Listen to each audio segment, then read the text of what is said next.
Okay, so today we will see pipeline operation in TMS 320 C67X. In previous lecture we have seen parallel operation of instruction fetch. So in a single packet 8 instructions are fetched and every instruction can be operated in parallelly or serially depending upon the P bit that we have seen in the last lecture. In this video we will see the pipeline operation concept that is given in the manual on page number 332. Okay, so what is pipeline? So basically there are three stages in execution of instruction. First stage is fetch.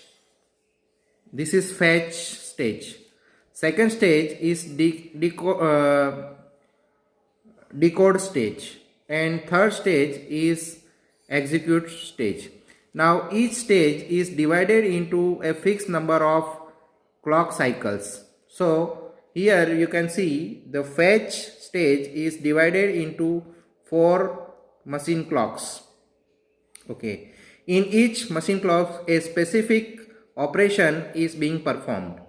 Likewise, in decode stage is also divided into 2 machine cycles, and the last one execute stage is divided into 10 machine cycles starting from E1 to E10.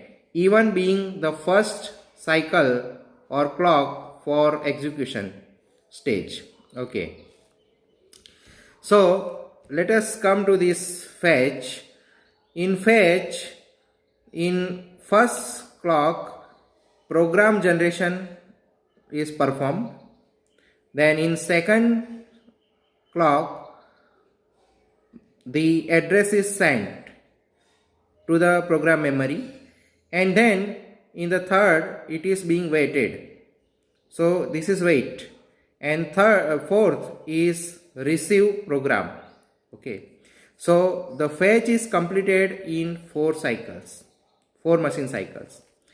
Then once the packet is fetched, that decode stage starts, in which the first machine clock is dispatch of the instruction, and second cycle is, or second clock is decode of the instruction. Dispatch and decode, DP for dispatch, DC for decode. Okay, and then after execution will start.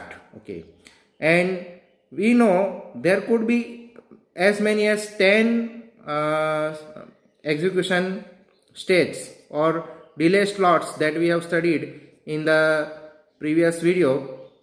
So depending upon the instruction, some of the instruction will complete single cycle, some of the instruction will take 2 cycles, and some of the instruction may take 4 cycles or even 10 cycles.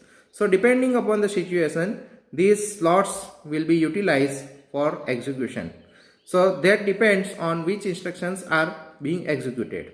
Okay, now if the fetch packet, once the packet is fetched, the dispatch will decide the parallel or serial operations of the instructions, and if all the instructions are running in parallel, then they will be executed in single execution packet.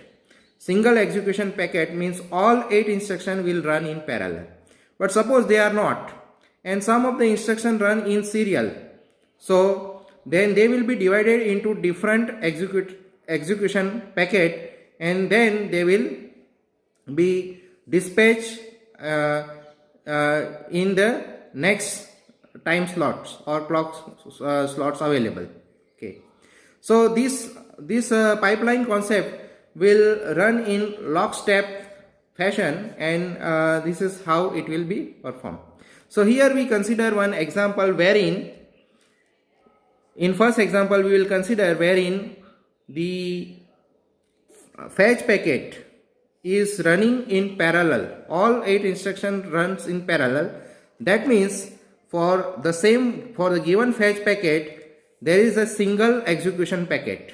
So there is no serial instruction, and therefore what will happen, that once this PG, PS, PW, PR are performed, that means the fetch is completed, then DP as we know, at this stage it will decide that all the instructions dispatched are in parallel, so it will be deciding a single execution cycle or execution packet, and therefore all instructions will run in parallelly, and they will, depending upon their nature, they will complete within this many number of delay slots, E1 to E10.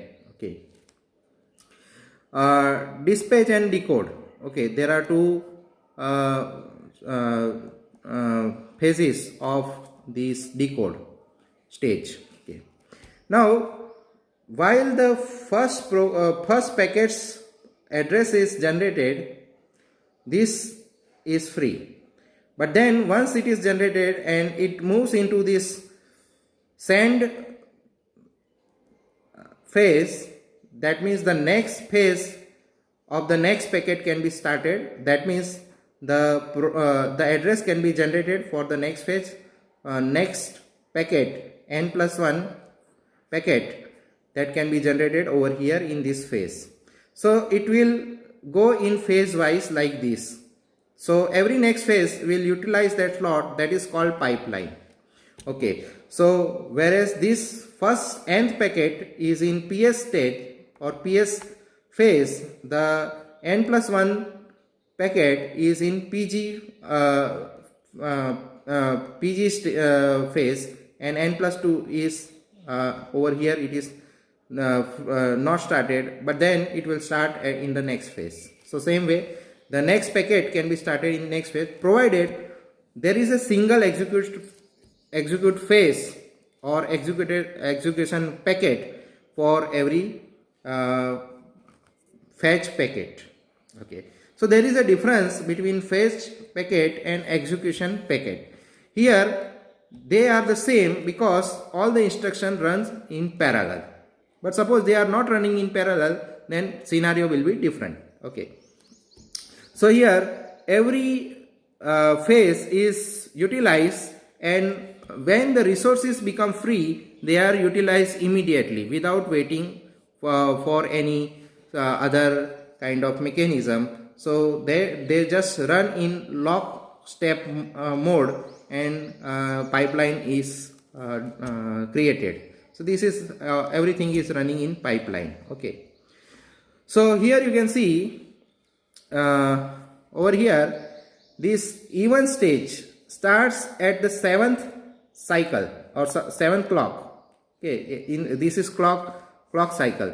So in 7th cycle, E1 stage will come for the nth packet, and in 8th clock, E1 stage will come for the next packet, and so on, and it will execute. So this is very simple scenario. Now we consider a scenario wherein the nth fetch packet, it is decided at DP dispatch stage that actually there are some instructions which should be run in not in parallel but in serial. And suppose there are 3 different execute packet. So therefore these 3 different execute packet are created because there are 3 types of instruction, they will run serially one after another. Okay. So in this case, n indicates the fetch packet and k indicates the execution packet. Here for the same fetch packet, next execution packet. That means in first fetch packet there were some 8 instruction fetch, but out of 8 instruction, some of them will run in this first execution packet, kth execution packet. Some of them will run in k+1 execution packet, and some of them will run in k+2 execution packet. Now the moment it decides that they should run in this manner, meanwhile as we have seen already in the previous example, the next phase has already been utilized by the next fetch packet. So the process has already been started over here. So PG, PS, PW and PR. So meanwhile the first packet reaches in DP phase, fifth phase, it has already completed. This next fetch packet has already completed PR stage. But now, since there are more execution packet created over here, therefore this fetch packet, n+1 fetch packet, cannot go directly into execution packet, because it has to complete the previously fetched packets and previously created execution packets. And therefore here the next execution packet k+1 is created for the same nth fetch packet, and for the same nth fetch packet k+2 is also created. So once this DP phase is over, for the last execution packet of the previous fetch packet, then the next fetch packet n+1 can start. So meanwhile there is no progress in the pipeline over here, that is called pipeline stall. Okay, so it is automatically done, the pipeline stall is automatically done by the decision of this DP.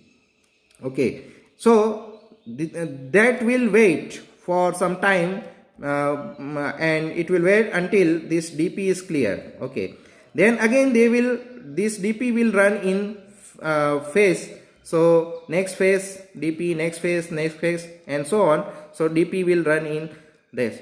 Now you see over here, this fetch was completed because 4 cycles were completed, 4 phases were completed. Therefore entire fetch packet, fetch state of this n+1 is completed over here. So it will simply start with DP after the pipeline stall.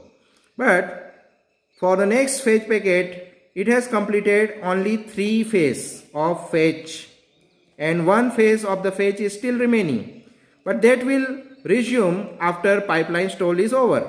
Okay, and then after, the normal procedure will start in this manner. So DP, DC, and all these 10 execution cycles. Same way, the next packet, it had completed PG and PS only, so remaining 2 fetch phases, PW and PR, are completed. Then after the pipeline stall, and then the things are resumed over here. So after pipeline stall, the normal operation will resume automatically. So this is the case when you don't have a single execution packet for a fetch packet, but multiple execution packets are there because of serial operation. So the pipeline depends on serial and parallel operations also.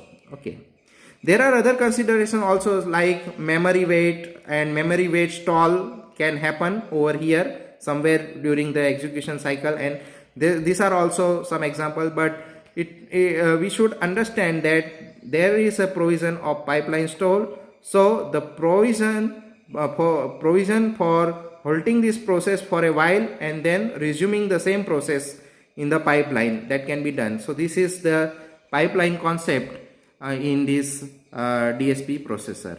Okay, thank you very much.